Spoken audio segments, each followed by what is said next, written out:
ادامه گفتارهای رادیوی فرهنگ.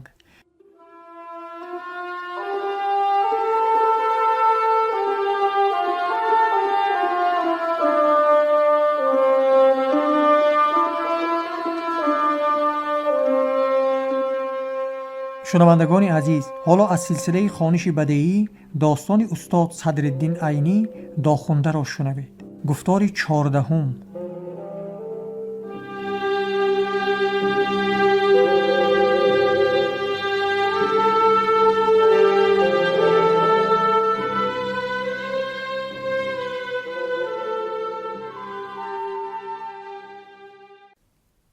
عظیمشاه با یک لقمه نان یک دانه قندلات را به دهان خود انداخت.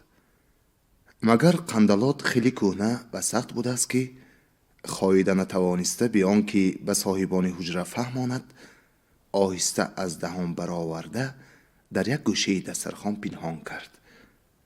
پس از آن یک لنده حلوای لوز را به دهانش برده خواست که یک مقدار آن را با دندان خود شکسته گرفته خاید. لیکن حلوا چنان سخت بود که وی را به دندان شکستن در یک طرف ایستاد، قریب بود وی دندان را شکند. عظیمشاه در موقعی بسیار سختی مانده بود. اگر از دهان حلوا را برگشته برآورد مخالف نزاکت است، اگر خاییدنی شود ممکن نیست. این احوال از چشم اسام الدین هم پنهان نماند. وی هم به حساب خودش از سختی حلوای حیید خجالت کشید و برای خود را از این مهلکه برآوردن به حیید نگاه کرده گفت: از حلوا و قندلات تبرکی ایشان توریم هنوز بوده است؟ اگر میخوردیم یا با پیشی هر کس میگرفتیم تا حال گردش هم نمیماند. لیکن از بس که تبرکی ایشان توریم بود، برای چنین به عظیمشاه اشاره کرده مهمانان عزیز نگاه داشته بودمش. عظیمشاه به سخن همراه شده پرسید: مگر ایشان توره از شیخهای بزرگ بخارا اند؟ اسام الدین مخدوم گفت: از شیخهای مشهور خانقاه نشین نباشند هم یک آدمی نظرناگری گوشه‌نشینی صاحب حالند.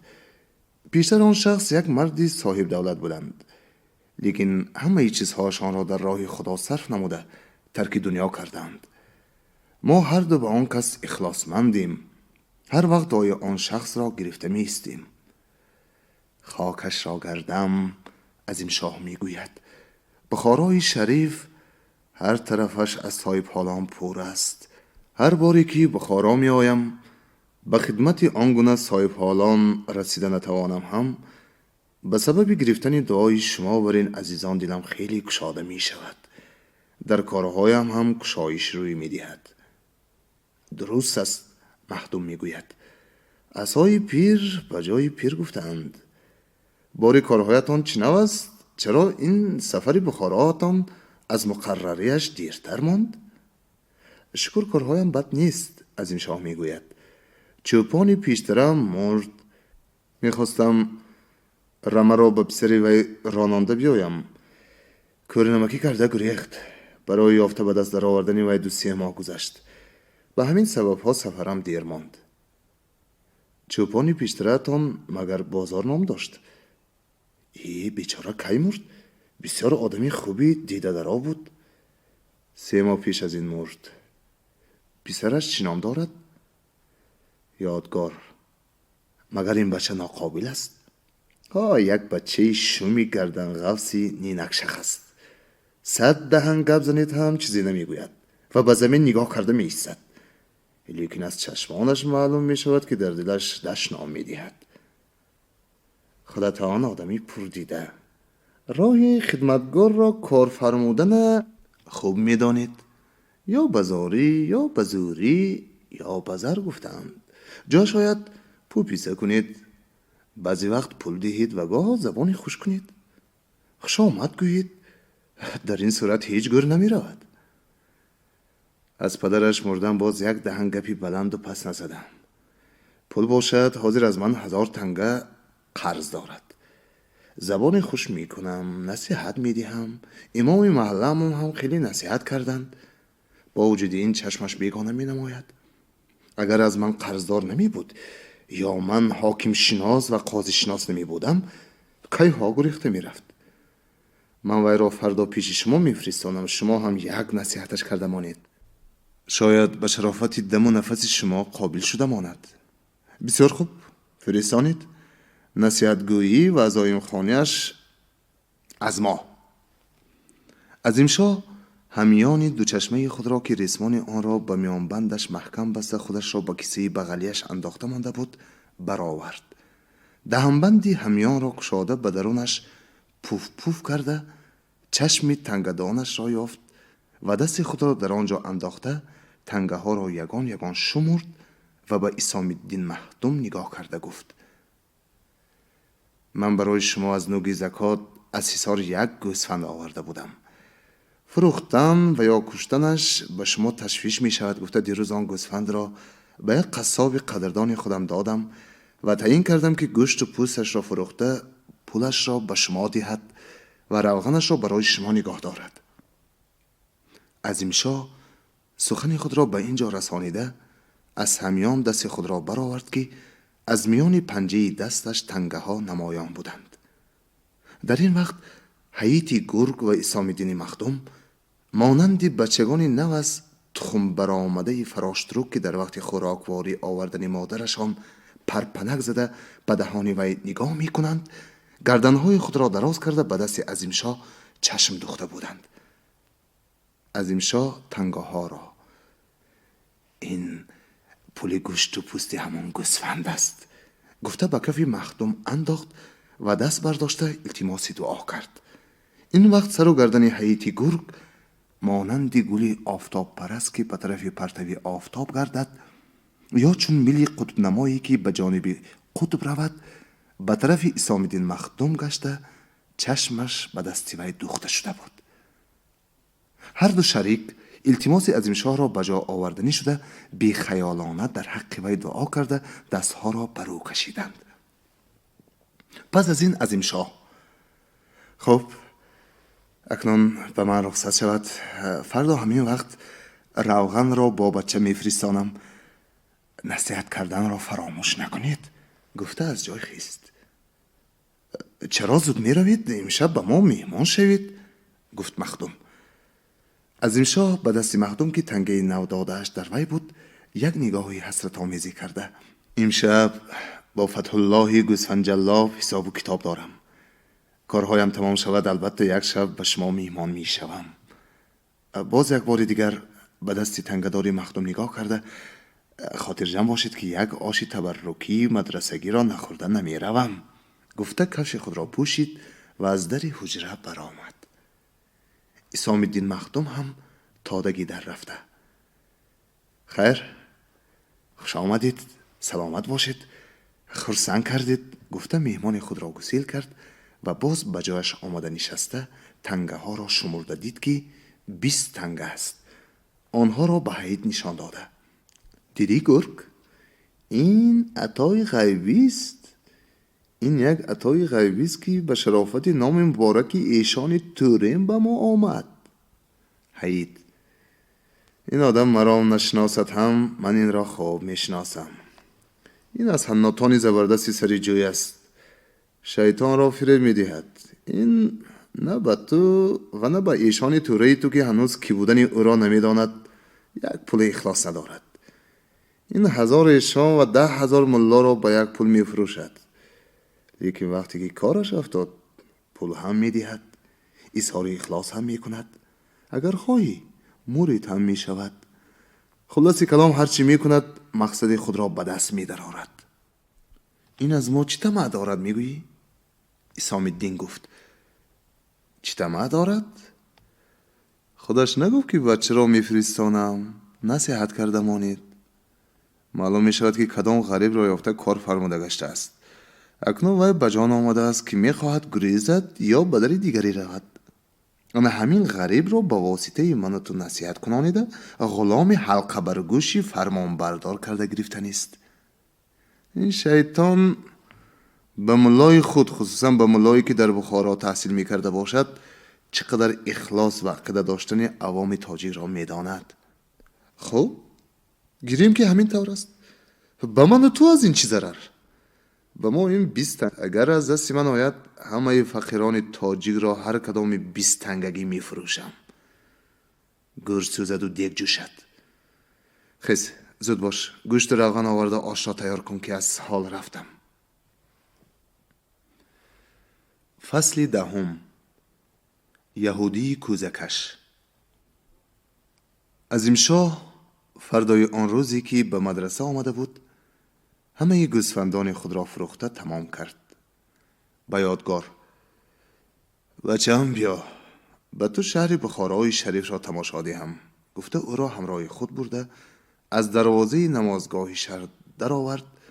وقتی که از آستانه دروازه قدم به درون می نهاد خود با آوازی بلند بسم الله گفت و یادگار را هم به بسم الله گفتن تکلیف کرد و گفت: بخارای شریف یک شهر بسیار تبرک است. در اینجا به بسم الله قدم ماندن درست نیست. در این شهر مزارهای عزیزان و زیارتگاه بزرگواران بسیارند. من میخواهم بعضی آنها را به تو زیارت کنانم. عظیم شاه همین طریقه از گور و قیامت گپ زده یادگار را به مزار ترک جندی برد. در طهارت خانه‌ای که روبروی در این مزار واقع شده بود در آمده طهارت کرد و یادگار را هم طهارت کنانید. پس از آن کفش خود را به دست گرفته و چارق یادگار را هم کشانده به درون مزار در آورد. از چاهی که در آنجا بود آب نوشید و به یادگار هم نوشانید، مگر به طعمی آب آن چاه که در وی از رطوبت مرده های هر روزه در آن دور و پیش گور شده ایستاده اثر بود به دهان یادگار نفارید که پشت خود را افشانید. از این شاه که این حالت یادگار را از چشم نگریزانیده بود گفت: زینهار با آب این چاه بی حرمتی و شکاکی مکن که به جان جوانت ضرر می رسد.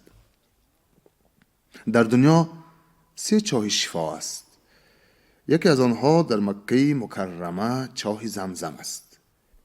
دوم چاه خوجه اوبان است که در شهرهای ریگزار بخارا در تومن زندنی واقع است. آب چاه خوجه اوبان به بیماری های پیسی و مخوی دواست.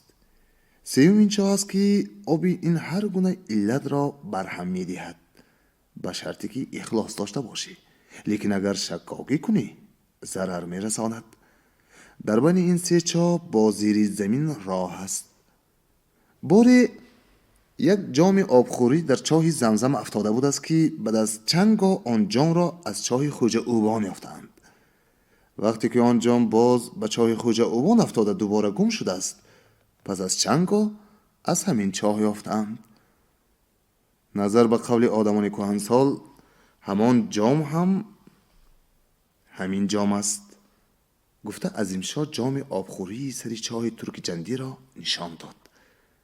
عظیم شاه بعد از زیارت کرده بر آمدن مزار به یادگار: بیا اکنون به تو مدرسه های بخارای شریف را نشان دهم. گفته او را از میان پشته های ترک جندی گذرانیده به گذری حاج امانبای برآورد و دید که از طرف دروازه نمازگاه یک گروه مردم با شور و غوغای عجیبی رو به طرف سری بازار غازیان می آیند.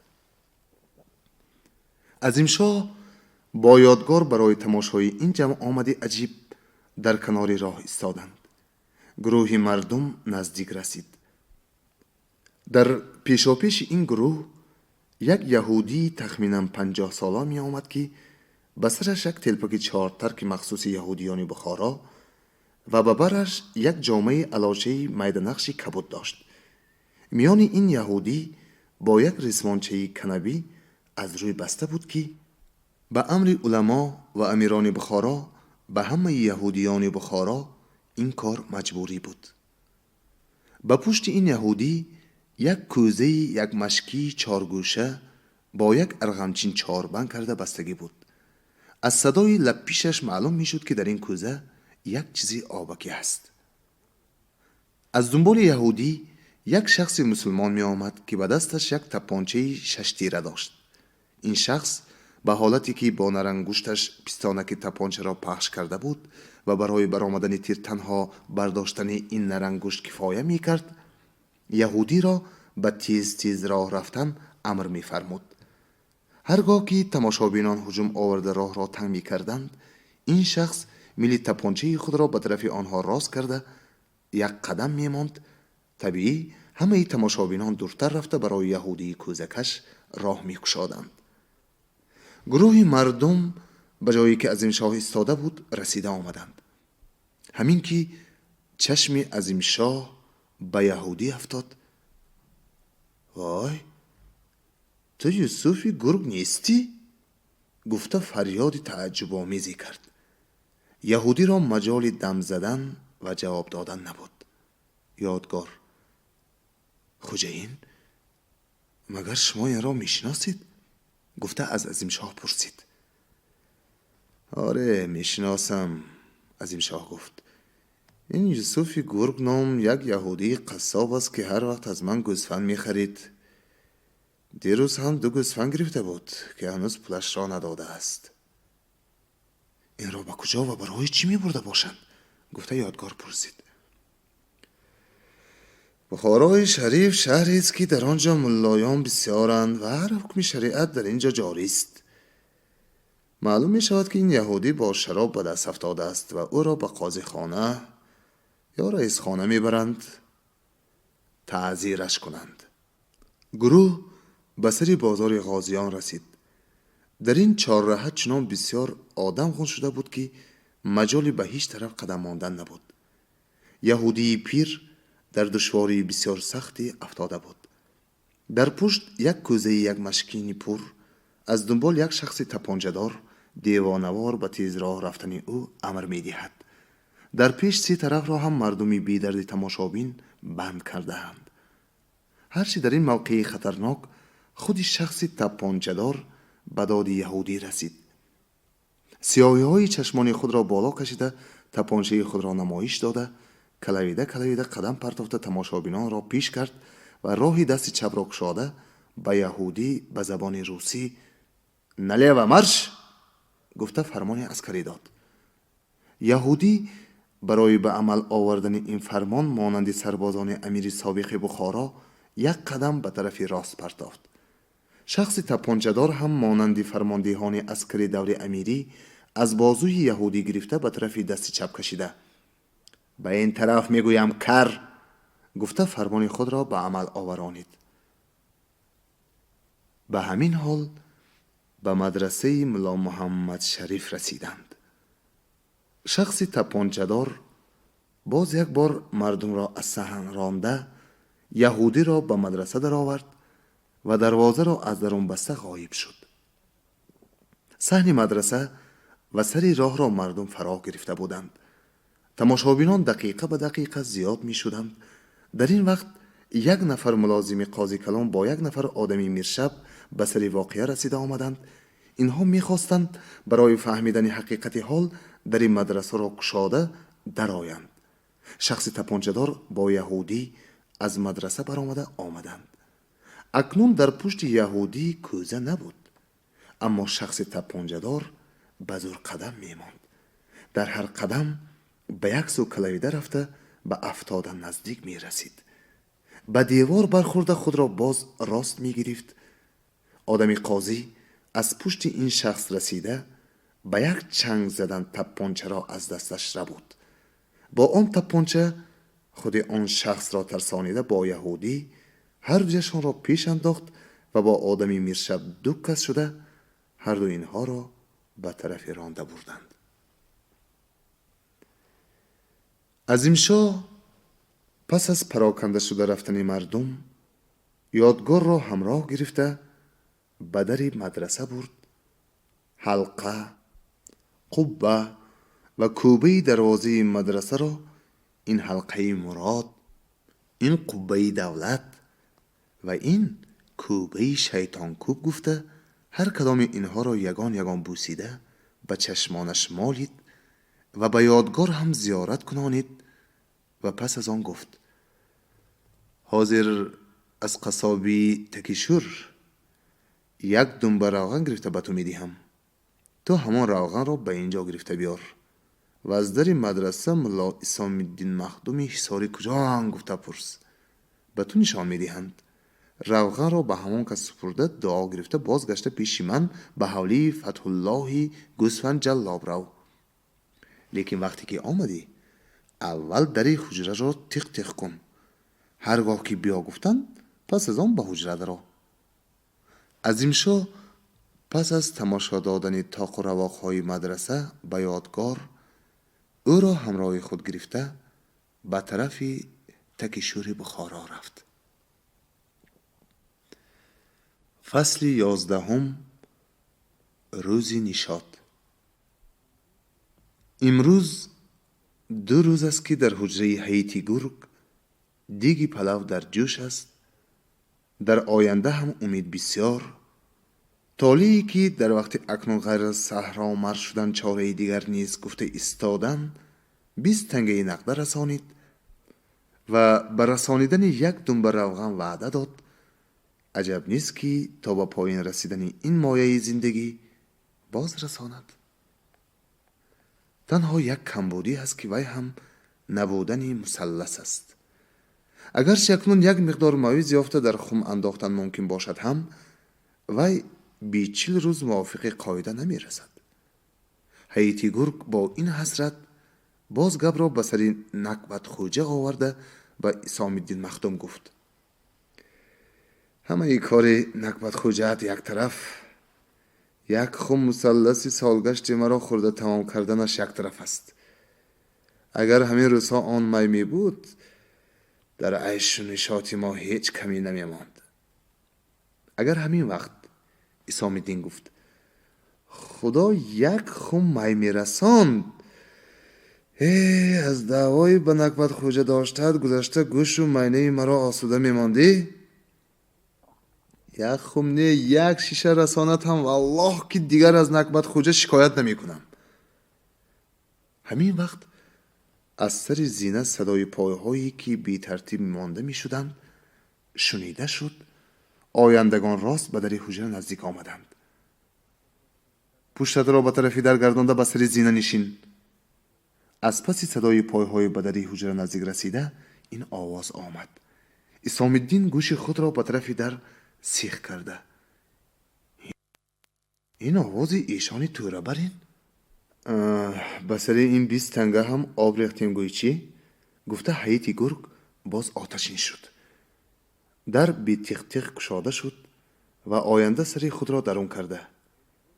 حیاتی گرگ، این خم می را گیر و در حق من دعا کن.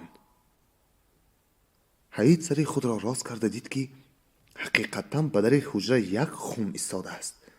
1 باره از جا خسته گفت: ایشان جان، خودتان هم مرحمت کنید، طبخی در نظر می کنیم. این از آن شما هاست. من باز به خانه یوسف رفته تا سیر شدنم می نوشم. کباب شهم کرده می دهد. گفت آینده و به طرف رفیق خود نگاه کرده.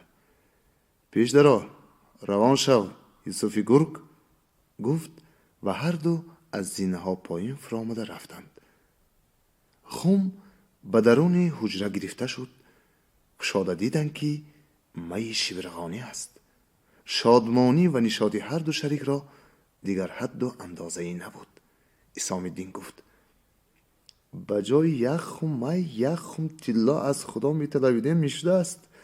مگر ملائکه آمینگوی آمین گفته بود است که از دهانمان برآمدن زمان خواهش ما قبول شد. به نزد من، گفت حیات، همین وقت 1 خم می از 1 خم طلا، حتی از 1 خم گوهر هم بهتر است. شاعر بیهوده نگفته است که تاک را سیراب کن ای ابر نیسان در بهار، قطره تا می می تواند شد چرا گوهر شود. مخدوم گفت: گرگ، غزل خانی را مان، خیز زود باش، آش را تیار کن. این شراب الهی را امتحان کرده 1 دمی بیغم زنیم. هیزمی تیار کم است. تو هیزم شکن، من روغن آش را داغ کردن میگیرم. گوشت آش بریان شد. با گوشت بریان آش هر دو شریک 2-3 پیاله در کشیده سنجیده دیدند. می کهنه و پرزور بود. اسام الدین گفت: حیات، لقب گرگی را از دست دادی. چرا؟ وقتی که می تو در خوبی و پرزوری به درجه می یوسف گرگ رسیده بود، ایشان تو را با وی هم لقب کرده بود. اکنون که می یوسف از می تو پیشی کرده است، می ترسم که لقب را از تو باز ستاند و تو را بعد از این شغال نامد. شغال شدن هم بد نیست. کس بجای گوشت گوسفند همیشه گوشت مرغ می خورد. برنج آش را انداخته دم کردند. باز پیاله 2-3 بار دست به دست گذشت. آش را کشیده با اشتهای تمام خوردند. طبیعی در وقت آشخوری هم بجای آب می صرف شد. در همین وقت کسی به در حجره آمده تیخ تیخ کرد. حید: رخصت نیست پرهیز گفت. آینده: من صوفی. به در مدرسه یک داخونده آمده اسام الدین مخدوم را پرسید، همراه گرفته آوردم. خب وی را اینجا مان، خودت برگرد. رخصت نیست پرهیز. حید پس از برگشته رفتن مؤذن در را گشاد.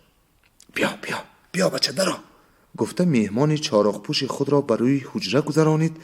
یک دنبه روغن را که به دست آینده بود گرفته در گوشه گذاشت و طبق آش سرخود را به پیش او نهاد. نام تو یادگار است؟ اسام الدین پرسید. یادگار است. گیر باشه، آش را خوردن گیر. یادگار به آشخوری مشغول شد. اسام الدین به جای التماس های عظیم شاه را به یاد آورده به وی نصیحت کردن، به مغولچه دوگاخانی مشغول شد.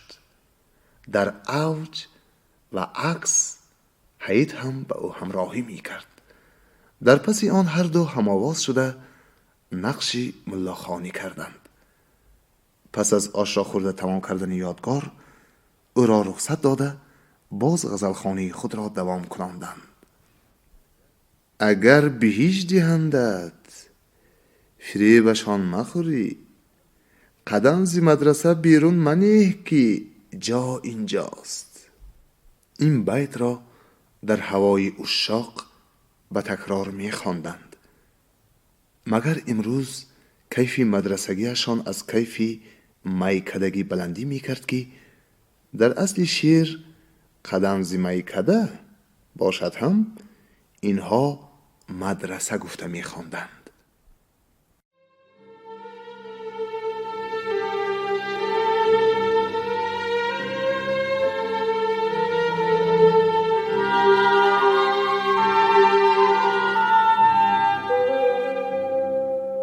شما از سلسله خوانش بدیعی گفتار 14 را از داستان استاد صدرالدین عینی داخونده شنیدید. راوی حبیب الله عبدالرزاقوف.